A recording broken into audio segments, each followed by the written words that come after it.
இயேசுவின் நாமத்தினாலே இந்த மதிய வேளையிலே உங்களை அன்போடு கூட வாழ்த்துகிறேன்.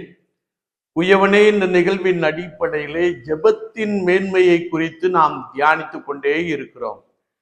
இன்றைக்கும் யோபுவின் புஸ்தகம் 14ஆம் அதிகாரம் 14ஆம் வார்த்தையை நாம் வாசிக்கின்ற போது, எனக்கு மாறுதல் எப்போது வரும் என்று எனக்கு குறிக்கப்பட்ட போராட்டத்தின் நாளெல்லாம் நான் காத்திருக்கிறேன் என்று சொல்லுகிற ஒரு வார்த்தையை நாம் இங்கே வாசிக்க முடியும். யோபுவை குறித்து வேதம் சொல்லுகிறது, யோபு கர்த்தருக்கு முன்பதாக உத்தமனும் சன்மார்க்கனும் தேவனுக்கு பயந்து பொல்லாப்புக்கு விலகுவருமாய் இருந்தான் என்பதை நாம் பரிசுத்த வேதாகமத்திலே தெளிவாய் அறிந்து கொள்ள முடியும்.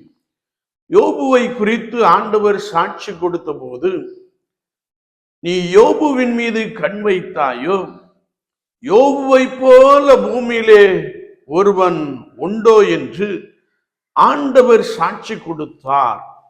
அவ்வளவு கர்த்தருக்கு பயந்து உத்தமத்திலே நின்று கொண்டிருக்கிற ஒரு மனிதன் என்பதை குறித்து பரிசுத்த வேதாகமம் மிக ஆழமாக கற்றுக் கொடுக்கிறது. நல்ல செல்வந்தன், செல்வ சீமானாக வாழ்ந்து கொண்டு இருந்தவன், அவனிடத்திலே வந்து ஒரு மனிதன் சொல்லுகின்ற பொழுது, சபேயர்கள் வந்து எருதுகளையும் கழுதைகளையும் வேலைக்காரரையும் அவர்கள் கொள்ளையடித்து சென்று விட்டார்கள், வேலைக்காரரை பட்டயத்தால் வெட்டி போட்டார்கள்.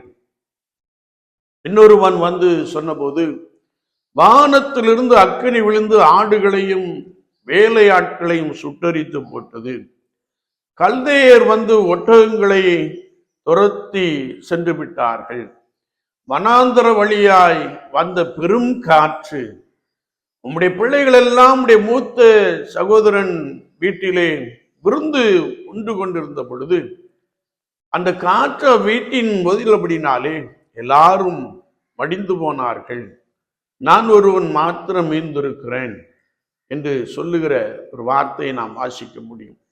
செல்வ சீமானாய் வாழ்ந்து கொண்டிருந்த மனிதன் ஒரே நாளிலே எல்லாவற்றையும் இழந்து போகின்ற காட்சியை குறித்து பரிசுத்த வேதாகமம் நமக்கு மிக தெளிவாக கற்றுக் கொடுக்கிறது.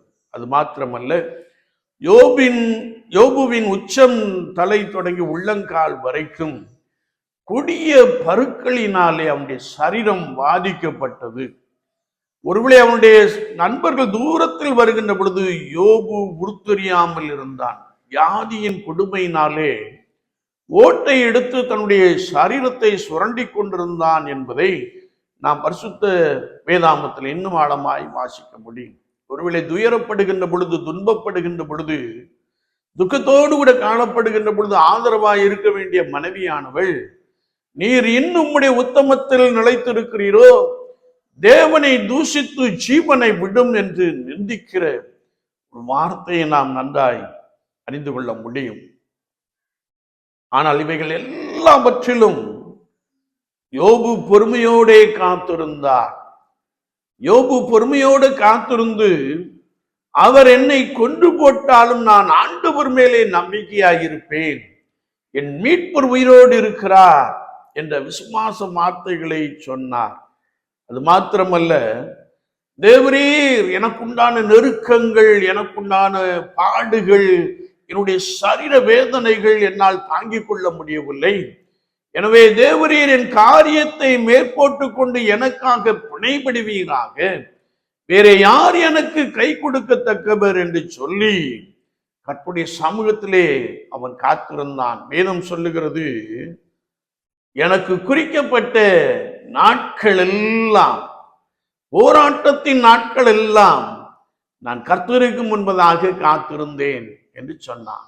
காத்திருந்த அவனை ஆண்டவர் இரண்டத்தனையான நன்மையினாலே, இரண்டத்தனையான ஆசீர்வாதங்களினாலே பலமாய் நிரப்பினார். என்னை கேட்டுக்கொண்டிருக்கிற என் அன்பு சகோதரனே, சகோதரியே, கர்த்தராகிய இயேசு கிறிஸ்துவை விசுவாசித்து நடக்கின்ற அனுபவத்திலே நீ கர்த்தருக்கு முன்பதாக காத்திருக்கின்ற பொழுது நீ வெட்கப்பட்டு போவதில்லை. நீ ஆண்டவர் செயலாற்றும்படியாய் கர்த்தருடைய ஆவியானவருடைய வேலைக்காக நீ காத்திருக்கின்ற பொழுது ஆண்டவர் நீ இழந்து போன எல்லாவற்றையும் உனக்கு இரண்டொத்தனையாய் திருப்பி கொடுக்க போதுமானவராக இருக்கிறார். எனவே உங்கள் போராட்டத்தை குறித்து நீங்கள் கவலைப்பட வேண்டாம். மாறுதல் எப்போது வரும் என்று சொல்லி நீங்கள் பொறுமையோடு கூட காத்திருந்தால் ஆண்டவர்களுடைய வாழ்க்கையிலே பலத்த கிரியைகளை செய்கிறார். ஆராய்ந்து முடியாத பெரிய காரியங்களை செய்கிறார். அது மாத்திரமல்ல, உங்களுடைய காத்திருப்புக்கு கர்த்தர் நிச்சயமான பலனை கொடுக்கிறவராக காணப்படுகிறார். நீ உன் சரீரத்தில் வேதனையோடு கூட காணப்படலாம், அல்லது உனக்குண்டானவைகளை நீ இழந்த ஒரு நபராய் காணப்படலாம். கர்த்தருடைய ஆவியானவர் சொல்லுகிறார், காத்திரு காத்திரு.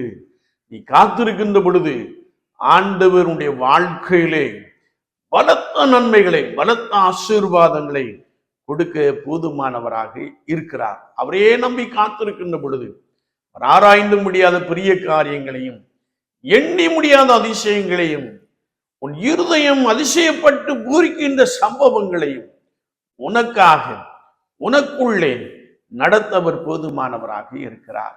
கர்த்தருக்கு முன்பதாக பொறுமையோடு கூட காத்திருப்போம். அவர் உங்களை உயர்த்துவார், அவர் உங்களை மேன்மைப்படுத்துவார், அவர் உங்களை ஆசீர்வதிப்பார். ஆமேன், ஆமேன்.